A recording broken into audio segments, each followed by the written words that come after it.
미움, 다툼, 갈등, 거짓말, 배신, 사기, 분쟁, 전쟁, 간음, 음란, 도둑질, 거짓 증언, 비방 등등 인생 한 살이를 하는 동안에 겪거나 듣게 되는 인간사의 단면들입니다.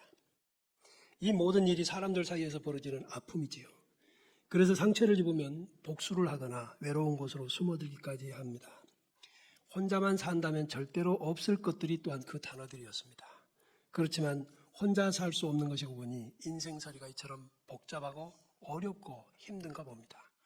누구든지 마음문을 열면 하는 제목으로 지난 주일에 하나님께 마음문을 여는 것, 이것에 대해서 말씀을 드렸고, 오늘은 둘째로 이웃에 대해서 열어야 하는 마음문에 대해서 같이 상고하겠습니다. 하나님께 대해 여는 것보다 더 어려운 말씀인 것 같아서 제가 이 말씀 준비하는 게 참 힘들고 전달하는 것도 기도가 많이 필요하니 여러분도 기도하는 마음으로 들으시면 좋겠습니다. 자, 하나님께서는 왜 이웃을 우리 곁에 두셨을까요? 그렇게 두신 이웃을 우리는 이익의 도구로 삼아야 될까요?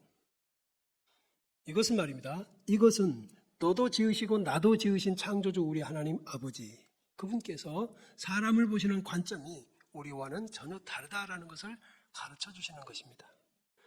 누가복음에서 예수님께서는 사마리아인 말씀을 하십니다. 그는 여러분 이거 잘 아시니까 제가 더 설명 안 해도 되겠죠. 강도 만난 이웃을 도와줬던 선한 사마리아인 얘기 말입니다. 이 사람은 갑자기 여행 중에 이웃이 만들어집니다. 그리고 그 이웃 때문에 시간이 지체되고 그 이웃 때문에 아주 불안한 장소에, 강도들이 출몰하는 그 불안한 장소에 오래 머물게 되는 두려움이 생깁니다. 또한 그 이웃 때문에 그런 물질의 손해까지도 보게 되는 것이지요. 그래서 그 이웃이 어떻게 만들어졌는가는 누가복음 10장 33절에 보면 그를 강도 만나서 거반 죽게 된 그를 버리고 가버린 강도들 앞에서 그는 이제 그대로 두면 죽잖아요. 그런데 제사장이 지나가 버리고 레위인도 지나가 버리고, 다시 말하면 나를 도와줄 만한 사람이 저 긴 끌리는 옷을 입고 오니 저 사람은 틀림없이 나를 살려줄 것 같다 싶은데 지나가 버려요. 왜 지나갔냐면 죽어가니까. 왜 지나갔냐면 강도를 만났기 때문에. 왜 지나갔냐면 머물면 나도 죽을 것 같으니까. 똑같은 상황인데 선한 사마리아인, 소위 말해서 이 사마리아인은 당시에 이 유대인들에게는 사람 취급도 못 받던 그들 아닙니까? 그 땅을 안 밟으려고 갈릴리에서 예루살렘으로 올 때도 저 요단강을 건너가지고 돌아와서 다시 건너오는 그런 상황. 예루살렘 사람들이 갈릴리로 가려고 할 때도 하필이면 이 중간에 끼어있는 사마리아 지역을 피하기 위해서 요단강을 건너서 그 수고를 마다하지 않고 다니던, 상종도 안 하던 인간인데 그가 강도 만난 사람을 그냥 지나치지 않습니다. 그를 보더니 그는 불쌍히 여겼다 그랬습니다. 여러분, 불쌍히 여기는 이 단어 하나가 이웃이 만들어지는 순간입니다. 강도를 만나지 않았다면 그 사람은 그냥 지나갔을 터이고 만남도 없었을 터인데 강도를 만나서 거기 쓰러져 있으니까 만나게 된 것입니다. 그러니까 이웃이란 이렇게 쉽게도 만들어지더라 그 말이에요. 이웃이라고 하는 단어를 사전적으로 이렇게 해석을 하고 있길래 소개해 드립니다. 첫째, 가까이 있거나 나란히 있어서 경계가 서로 접해 있음. 그러니까 서로 만난단 말이죠. 또 둘째로 이웃이란 가까이 사는 집 또는 그 사람. 자, 그럼 여러분 이웃 있죠? 이미 만들어져 있는 이웃이 있어요. 우리를 독생자 예수 그리스도의 십자가 보혈로 구원하시고 자녀 삼으신 하나님 아버지의 말씀에는 이웃에 대한 말씀도 있습니다. 성경에 이웃에 대한 말씀이 얼마나 많은가 말이에요. 대표적인 것이 마태복음에 첫째는 네 마음을 다하고 목숨을 다하고 하나님 사랑하라 그러더니 둘째도 그와 같으니 네 이웃을, 그 이웃 나와야 안 나와요? 네 이웃 나온다. 네 자신처럼 사랑하라. 네 자신같이 사랑하라. 이 두 계명이 온 율법, 구약 성경 다 통틀어서도 딱 하나로 나온다. 하나님 사랑, 이웃 사랑. 선지자들이 그렇게 오래도록 가르쳤던, 외쳤던 말씀이 바로 이것이다. 하나님 사랑, 이웃 사랑이다. 성경을 딱 집약해서 요약해가지고 짜보면 하나님 사랑, 이웃 사랑은 납니다.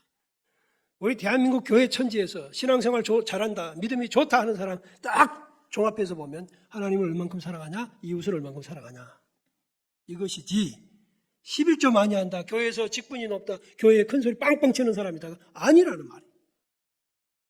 그러니까 교회의 기준이 다르고 교회의 관점이 그동안에 달랐다 그 말이죠.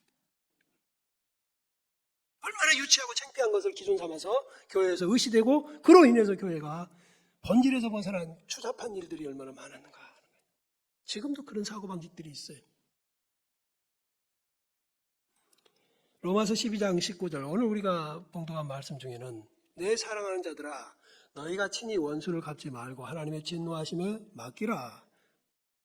이게 무슨 말인가 하면 내 기준으로 볼 때 저 사람이 원수고 저 사람이 나를 해하고 공의롭지 못하고 정의를 배반한다면 그 일은 하나님의 심판하실 일입니다. 그러므로 내가 나서서 할 것이 아니라 가만 놔둬도 돼요. 그리고 내가 할 일은 뭐냐?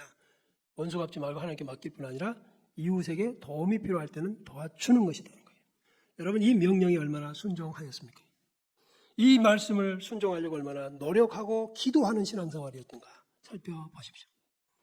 지난 수요일 새벽기도를 마치고 후배 목사님 4명과 함께 라이딩, 폼 있는 말로는 라이딩, 그러면 자전거를 탔습니다. 가사리에 모여서 와원까지 왕복 37km쯤 되는 거리였습니다. 하루 전에 초청을 받고 40대 후반에서 50대 초반 되는 이 후배 목사님들하고 자전거를 타면 내가 아무래도 밀릴 텐데 민폐가 되지 않을까 망설여지기도 했지만 그래도 초청했으니까 가자. 세 분은 최신형 자전거에 여러 장비를 갖춘 소위 자덕이었습니다. 자덕이 뭔 말인지 자전거 덕후 이 말이에요. 이걸 줄임말이에요. 그래서 뭐 아주 첨단 자전거에다가 여러 가지 장비를 딱 갖췄는데 딱 한눈에 보면 알겠어요. 아 이거. 그리고 앞에 가는 모습을 보니까 페달을 밟는 페달링을 하는데 이게 저 상당히 노련한 사람이구나. 그래서 두 분은 아주 거기에 딱 맞는 그런 분들이셨어요.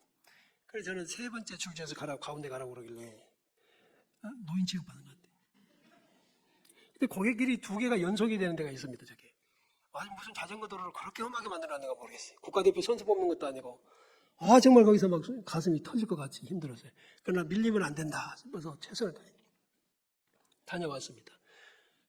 홀로 라이딩을 즐기던 사람인데 저는 혼자 가다가 힘들면 천천히 가고 멋진 장면 보면서 서서 사진 찍고 그러다가 글이 생각이 나면 멈춰서 글 쓰고 혼자 왔어요. 그러니 별로 힘들지는 않았습니다. 그런데 그날은 뒤처질 수도 없습니다. 이게 그룹 라이딩이라는 게 이런 거구나. 이야. 그리고 엊그제는 혼자 갔다 오다가 오늘 아침 바다가 충만하다. 여기저기 어부들에게 내어주며 여유롭다. 새들도 풍요를 놓칠세라 뛰어든다. 일렁이는 저 물결은 슬픔이 아닌 기쁨일 거다. 그 바다 언저리에 잠시 나그네로 머무노라. 시 한 번 쓰고 또 왔어요. 그러니 이게 뭐 혼자 가는 것도 좋고 여럿이 가는 것도 좋지만 이게 뭘까? 자, 그런데 말입니다. 성경에 이런 게 있어요. 전도서 4장 9절로 12절에 보면 두 사람이 한 사람보다 낫다고 말씀하세요. 그리고 그들이 수고함으로 좋은 상을 얻을 것이다. 혹시 그들이 넘어지면 하나가 그 동물을 붙들어 일으키려니와 홀로 있어 넘어지고 붙들어 일으킬 자가 없는 자에게는 화가 있으리로다. 두 사람이 함께 누우면 따뜻하거니와 한 사람이 어찌 따뜻하랴. 한 사람이 패하겠거니와 두 사람이 맞설 수 있나니 세 겹줄은 쉽게 끊어지지 아니하느니라. 이 말씀 들으시고 어떤 분 저하고 새벽기도 마치면 자전거 탈 분 한 분만 더 있습니다. 저는 혼자 가니까 몸에다 호루라기 같은 걸 갖고 다닙니다. 혹시 제가 골짜기에 처박힐 수 있잖아요. 그러면 살려주세요 할 것 같냐고. 혼자 간다는 게 그런 위험이 있어요. 자, 여러분 인생살이도 그렇습니다. 둘이 가면 이렇게 세워줄 자가 있어요. 어떤 선배 목사님이 외국에 함께 나갔다 오다가 섬진강 휴게소 급히 들어가자는 거예요. 아니 조금 전에 사천에서 있었는데 왜 또 들어가냐 그러니까 그냥 들어가라. 들어갔어요. 그럼 우리는 온 김에 화장실이나 다녀올게 그랬더니 얼른 갔다 오라고. 난 라면 먹어야 된다고. 아니 무슨 집 다 왔는데 라면을 집에 가면 못 먹는다고. 집에 무서운 사자. 그럼 그 사모님은 왜 라면을 못 먹게 하겠어요? 신랑 잡아먹으려고? 아니죠. 건강하라고. 우리가 봐도 그분은 몸이 문제가 있는데 라면을 그렇게 즐기시더라고. 그래. 여러분 여기도 두 사람이 문제입니다. 그분은 혼자면 라면 실컷 먹을 수 있을 것 같아요. 근데 벌써 죽었겠죠. 지금까지 살아오는 동안에 누군가에게서 고마운 이해를 받아본 적이 있습니까? 가슴이 철렁한 실수를 했는데 누가 할까 걱정스러운 일을 벌였는데 그것을 따두겨주고 함께 치워주고 함께 마무리를 해주는 고마운 분이 있었더냐 하는 말이에요. 여러분은 누군가에게 그렇게 해줘본 적이 있습니까? 사람 인생살이나 신앙생활에서 참 어려운 대상이 사람입니다. 싹 없애버릴 수도 없고 개나 고양이는 아무리 사랑스러워도 천국에는 같이 못 갑니다. 깨닫기 바랍니다. 아멘도 안 하시죠? 지금. 그러나 사람은 아무리 미워도 함께 갈 수 있습니다. 왜? 공로가 아니라 우리 주의 은혜로 가니까. 니도 내 앞에 죄인이고 쟤도 내 앞에 죄인이고, 그렇죠? 우리 용서받고 가는 거예요. 그런데 말입니다. 이 사람들이 얼마나 고약스러움을 펼치냐면 마태복음 24장 10절에 보니까 마지막 때에는 많은 사람들이 실족하게 되어서 곧 믿음에서 떠나서 서로 잡아주고 서로 미워하겠다는 거예요. 가까운 저 대륙에서 선교하던 CCC 출신 선교사님이 수년 전에 갑자기 소식이 끊겼습니다. 그리고 아주 오랜 세월호 해서 메일을 보내왔는데 정체가 탄로나서 신분을 숨기고 지금 이동했기 때문에 그동안 이렇게 됐습니다. 그러면서 얘기하는데 함께 성경 공부하던 학생 중에 하나가 배신해서 자리를 가르쳤어요. 근데 배신한 사람도 있지만 또 우리 선교사님을 그렇게 귀히 여긴 사람도 또 있거든. 그가 대문 앞에서 기다리고 있어요. 집에 들어가면 지금 공안이 기다리고 있으니까 도망가라고. 사람이 이렇습니다. 어떤 사람은 그렇고 어떤 사람은 이렇습니다. 이게 사람인 걸. 여러분도 어떤 분에게는 이런 사람이 될 수도 있고 저런 사람도 될 수 있잖아요. 어쩌면 지금도 여러분을 회상할 때 그 누군가가 그 사람은 배신자야, 그 사람은 괘씸한 사람이야 하든지, 아니면 그 사람 정말 고마워, 찾고 싶어, 은혜를 갚고 싶어 하는 사람이 될 수도 있잖아요. 소금은 좋은 것입니다만은 소금이 맛을 잃으면 무엇으로 짜겠습니까? 너희 속에 소금을 두고 서로 화목하라고 하셨습니다. 화목하라는 말씀, 이 명령은 가만히 둬도 화목한다면 그 말씀 할 필요도 없는 것입니다. 우리는 화목보다는 불화를 더 저지르니까, 싸우기가 더 쉬운 인생들이니까. 우리 아이들 셋을 기르면서 보니까 먹을 때도 싸웁니다. 어렸을 때 말입니다. 아주 어렸을 때. 왜? 더 먹겠다고 싸워. 먹을 걸 줘놓고 후회가 되는 거예요. 안 줬으면 안 싸울 텐데. 하나님 아버지께서 우리에게 주신 은혜가 서로 다투고 싸우는 그런 은혜가 되지 않기를 바랍니다. 누가복음 1장 58절에 보면 엘리사벳이 그 늙은 나이에 이제 해산했습니다. 세례 요한을 출산한 거죠. 그랬더니 거기에 뭐라고 써있냐면 이웃과 친족이 이 여인을 긍휼히 여겨주심을 듣고 와가지고 함께 즐거워하더라. 이게 무슨 말이죠? 즐거워하는 자들과 함께 즐거워하라는 것입니다. 아, 성녀 도저히 얘기 못 날 여자, 저 여자 팔자가 저래 그랬는데 그 여인이 하나님의 은혜로 아이를 얻으니까 배 아파 이게 아니라 함께 즐거워하더라. 이게 이웃이기도 합니다. 이게 사람이기도 해요. 누가복음 15장 6절 9절에는 보면 잃어버렸던 것을 찾았던 사람들이 이웃과 함께 즐거워하는 모습이 나옵니다. 나의 잃어버린 양을 찾았다, 잃어버린 드라크마를 찾았다, 이웃을 초청해서 잔치를 하는 거예요.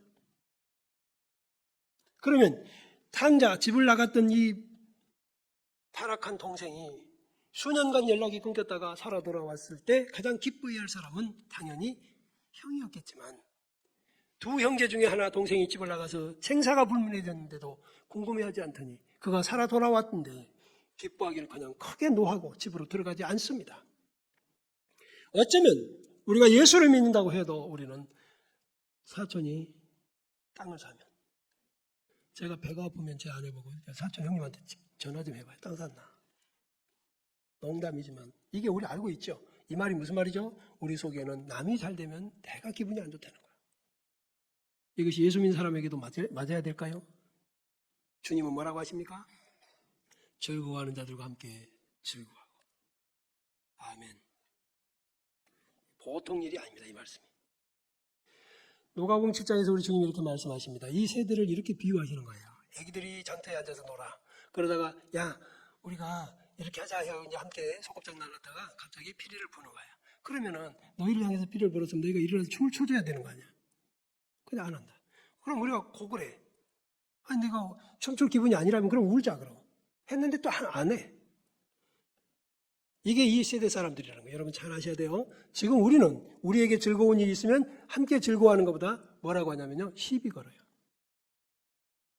우리가 슬퍼하면요, 슬픈 일이 있으면요, 또 그것으로 인해 더 소금을 뿌려. 상처에다 소금을 뿌린다고. 그래서 세례 요한이 와서 떡도 먹지 않고 포도도 마시지 아니할 때는 귀신 들렸다고 하더니, 주님이 오셔서 먹고 마시고 할 때는 먹기를 탐하고 포도주를 즐기는 사람, 세리야 죄인의 친구라고 또 비난하는 거예요. 이것이 세상이에요. 자, 이쯤 이제 우리가 합시다. 사람이 이렇다고 말해요. 사람은 우리를 배신할 수도 있고 고다질할 수도 있고 함께 즐거워할 수도 있고 비난할 수도 있고 이래도 비난하고 저래도 비난할 수 있는 것이 우리야. 지금 이 속에서요. 남만 떠올리지 마세요. 또 다른 남에게 나는 남이니까. 알죠? 누군가에게 나는 남이에요 지금. 그 누군가에게 내가 그렇게 해왔어.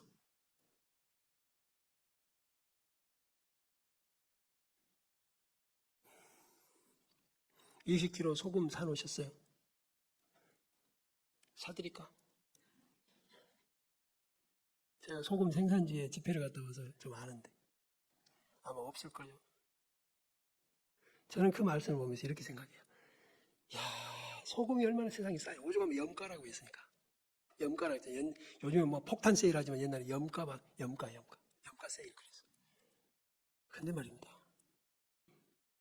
저는 거기서 하나 배웠으면 좋겠어요.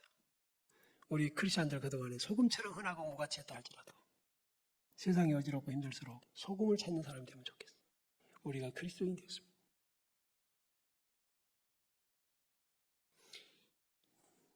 우는 사람과 함께 우고 즐거워하는 자들과 함께 즐거워하는 거, 이거 여러분 절대로 어려운 일입니다.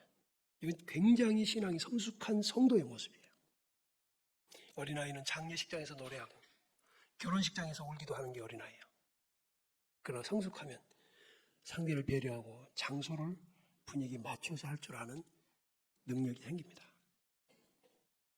이러한 사람, 어디서든지 상대를 배려하고 함께 사는 모습의 능력을 갖춘 사람이 있다면 그 사람으로 인해서 기쁨은 배가가 되고 슬픔은 감소될 겁니다. 그런데 우리는 그런 삶에 익숙하지 못한 거예요. 그러니까 세상을 살면서 내 자신에 의해서도 불행하지만 여러 있는 사람들에 의해서도 우리는 불편하고 힘들어져요. 예수 믿는 사람들은 그게 안 변해. 아담의 범죄 이후에 드러난 형벌이라고 저는 이걸 생각합니다. 극단적인 이기주의. 주님이 아까 제자들에게 말씀하신 것처럼 장터에 앉아서 애들이 놀면서 피리를 불어도 반응 없어. 곡해도. 이것이 우리의 인생이요. 그러나 예수 믿으면 달라져야 할 텐데요. 그리소스톰이라고 하는 설교가가 이런 말씀을 하셨다고 해서 소개를 드립니다. 우는 자들과 함께 우는 것보다 즐거워하는 자들과 함께 즐거워하는 일, 둘 중에 어느 것이 더 어렵겠어요? 여러분께 물어볼게요.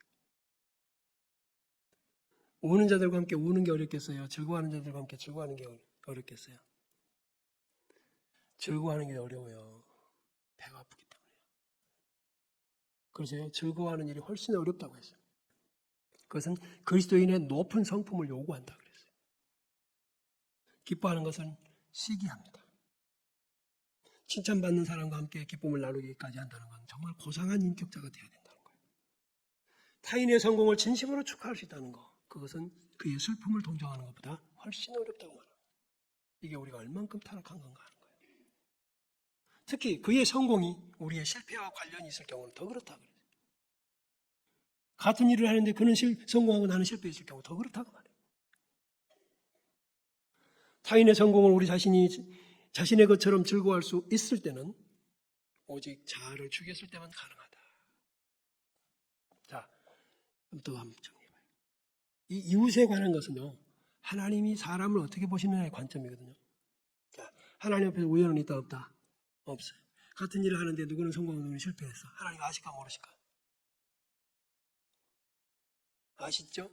근데 왜 나는 실패하냐고. 성공할 수도 있잖아, 저 사람처럼. 근데 왜 실패했을까요?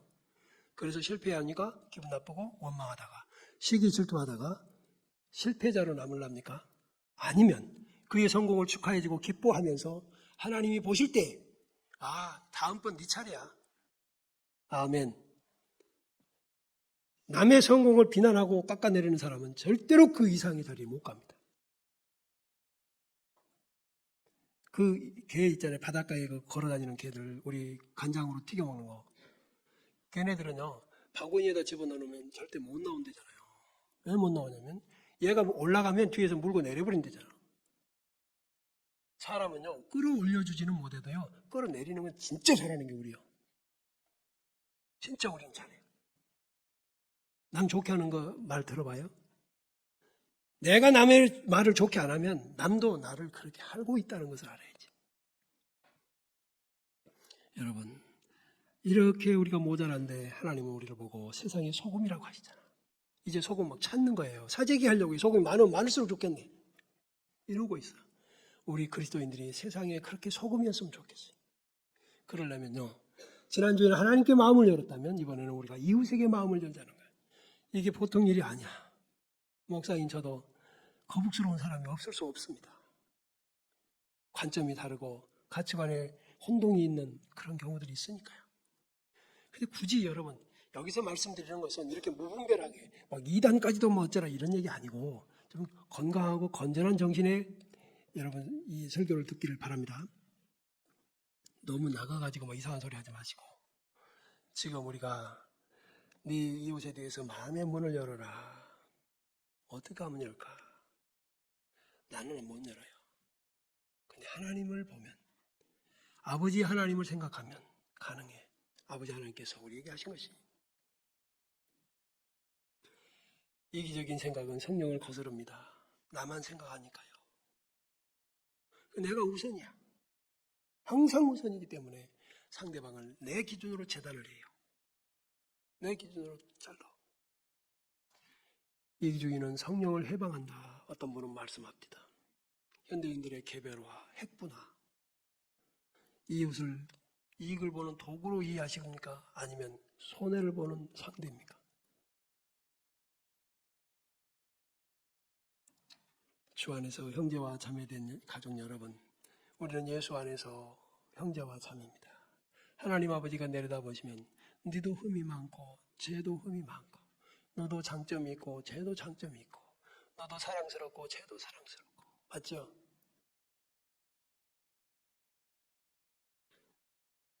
타락한 본성의 지배를 이기지 못해서 시기 질투를 버리지 못하는 사람들. 저는 지금 이런 생각으로 우리 교우들이 조금 더 미래를 내다봤으면 좋겠는데요. 지금 이미도 우리는 혼자잖아요. 그런데 지금 우리 아이들을 낳아서 기르는 분들 보면 하나나 둘 기릅니다. 이 아이들이 사회에 진출하는 20년, 30년 뒤에 보면 이 세상이 어찌 될까를 생각해 봐요. 도대체 함께 살았던 흔적이 있어요. 훈련이 돼야지. 이럴 때 말입니다. 우리 그리스도인들이라도 정말 사람의 소중성을 가르치고 이웃을 하나님이 내게 주신 것이라고 믿으시면서 그가 강도를 만나면 이웃이 되시기를 바라고 그가 어려움을 만나면 이웃이 되는 겁니다. 그게 이웃 되는 순간입니다. 우리가 늘 나에게 어떤 사람이 유익이 될까를 찾았습니다. 그러나 저는 우리 사랑하는 무선조항교회 교우들에게 부탁드립니다. 여러분 사람을 높이만 쳐다보지 마시고 아래에 있는 분들 좀 보세요. 어려운 분들 올라오려고 언덕배기를 힘겹게 발버둥치면서 손을 내민 자들을 살펴주시고 그들의 이웃이 되시는 게 예수 믿는 사람들의 모습입니다. 아버지 하나님이 쳐다보실 때 기억하셔서 갚아주실 것입니다. 우리 냉정한 삶을 살았던 거 회개합시다. 앞으로 하나님 아버지가 니도 만들었고 나도 만드셨다 생각합시다. 그래서 많이 힘들면 기도합시다. 할 만하면 노력합시다. 해서 마음의 문을 열고 그 여는 게 내 책임이라고 생각하시고 열어서 다가가면 다 외로움이 한 조각씩 있으니 그 외로움을 가서 풀고 외로움을 다듬으면 터치하면 언제든지 서로가 진한 가족이 될 줄로 믿습니다. 일어나서 같이